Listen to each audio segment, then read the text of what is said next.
প্রিয় দর্শক, আসসালামু আলাইকুম। হাসিনা আর যাই করুক, দেশের জন্য অনেক কাজ করেছে বলা পাবলিক গুলার জন্য একটা তথ্য জানিয়ে দিই, একটু ভালো করে শুনবেন। বাংলাদেশের বর্তমান ঋণ কত জানেন? 99.3 বিলিয়ন মার্কিন ডলার। আই রিপিট, 99.3 বিলিয়ন মার্কিন ডলার। আর গত বছরে পাচার হয়েছে কত জানেন?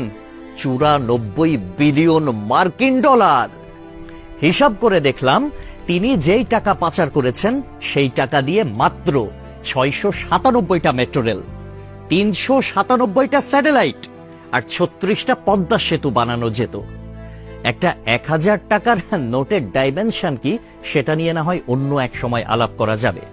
ধরুন 11 লক্ষ কোটি টাকা 1000 টাকার নোট দিয়ে একটার উপর একটা রাখলে এর উচ্চতা কত হবে জানেন? 2750.5 কিলোমিটার। বাংলাদেশের সর্বোচ্চ উচ্চতার পাহাড়ের উচ্চতা কত? 1063 মিটার। এক লেয়ারে সাজালে এই টাকা জায়গা করে নেয় কত? 124.76 বর্গ কিলোমিটার। আর ঢাকার সাইজ মাত্র 306 বর্গ কিলোমিটার। চট্টগ্রাম 155 বর্গ কিলোমিটার। এই দুই বিভাগীয় শহর বাদে বাকি সব বিভাগীয় শহর এই টাকা দিয়ে ঢেকে দেয়া যাবে। পাশাপাশি যদি বসান তাহলে লেংথ হবে কত জানেন? 1,7,8,2,3,4,9.6 কিলোমিটার। এক কথায় আমি সংখ্যাটা বলতে পারলাম না, আপনারা একটু ক্যালকুলেটরে হিসেব করে নেবেন, মানে ক্যালকুলেটরেও ধরবে বলে মনে হয় না। পৃথিবীর পরিধি কত? 40,000 কিলোমিটার। এই টাকা পাশাপাশি বসিয়ে পৃথিবীর পুরোটা 44.5 বার রাউন্ড দেয়া যাবে, মানে ঘোরা যাবে। কেউ যদি হাসিনার উন্নতির হিসাব দিতে আসে, তাহলে তাকে হাতে কলমে এই হিসাবটা বুঝিয়ে দেওয়া আপনার, আমার, আমাদের সকলের দায়িত্ব। মেট্রো রেল বন্ধ হয়ে গিয়েছে দুর্বৃত্তের হামলায়। এটা ঠিক করতে 1 বছর সময় লেগে যেতে পারে, ন্যূনতম, মানে কমপক্ষে 1 বছর সময় লাগবে এটা বলা হয়েছিল। এটা ঠিক করতে বাজেট ধরা হয়েছিল 300 কোটি টাকা।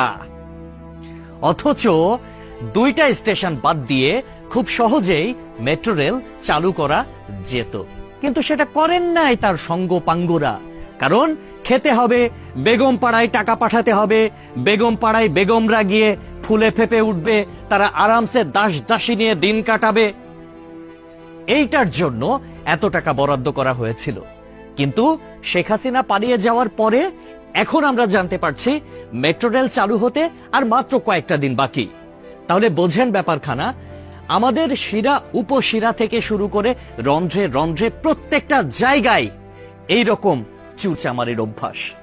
মানে দেশে উন্নয়ন হবে, উন্নয়নের আগে কে কয় টাকা ভাগ করে খাবে, এইটাই হচ্ছে তাদের টেন্ডেন্সি, এইটাই হচ্ছে তাদের মানসিকতা। পদ্মা সেতু হয়েছে কত টাকায় আপনারা সবাই ভালো করে জানেন।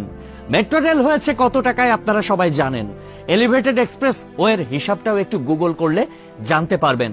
অথচ অন্যান্য দেশে এটার অর্ধেকও খরচ হয় না। তাহলে বাকি টাকা কই যায়? এক কথায় উত্তর, বেগম পাড়ায়।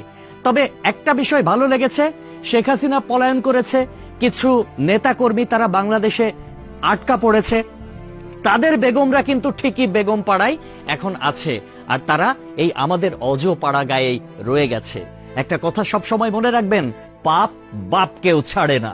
প্রকৃতি ছাড় দেয় কিন্তু ছেড়ে দেয় না। সবকিছুর হিসাব পয় পয় করে দিতে হবে একদিন। সবাই ভালো থাকবেন। আসসালামু আলাইকুম।